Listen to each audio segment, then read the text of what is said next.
এটা ছিল আমার জন্মদিনের মিডনাইট সেলিব্রেশনের ভিডিও।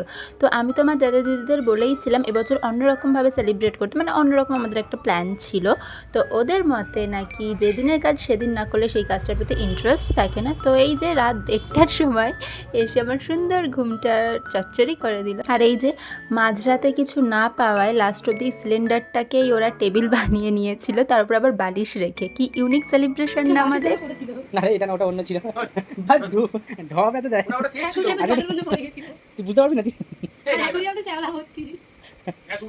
বুঝতে পারবে না। জন্মদিনের দিনেও এরা আমাকে রেহাই দেয় না। কোথায় না কোথায় স্পার্কেলটা পড়েছিল, সেখান থেকে তুলে নিয়ে এসে আমার মুখে ঢুকিয়ে দিয়েছে।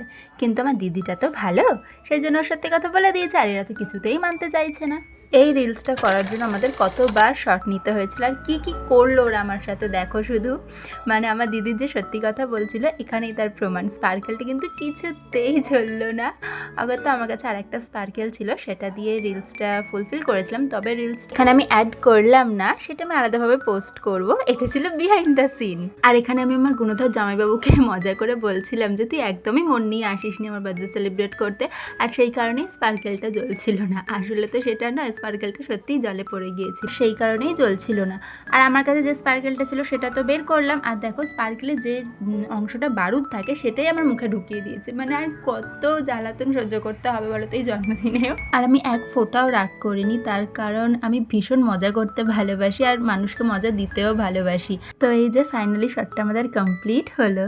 আর কেক তো আমি কেটেছি কম, বিছানার মধ্যে ফেলেছি বেশি। তোরা সিলিন্ডারের উপর রেখে এইসব করছিস, তোদের কপাল ভালো।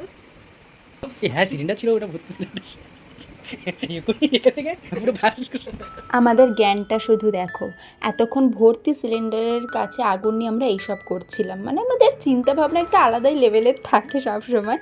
আর আমার মা তো এতক্ষণ নেটওয়ার্ক কভারেজ এরিয়ার বাইরে ছিল। আসলে মায়ের শরীরটা প্রচণ্ড খারাপ, তো সেই জন্য মা ওঠেও নি। সাধারণ মেয়ে নয় লালা, এ কোনো সাধারণ মেয়ে নয় লা, এ হলো কেরণমালা। তারপরে যে শুরু হলো বিশেষ কাজ, যেটা না করলে তো জন্মানোটাই বৃথা হয়ে যায় পুরো। और अभी तो रुको, क्लाइमैक्स अभी बाकी है। It's my life.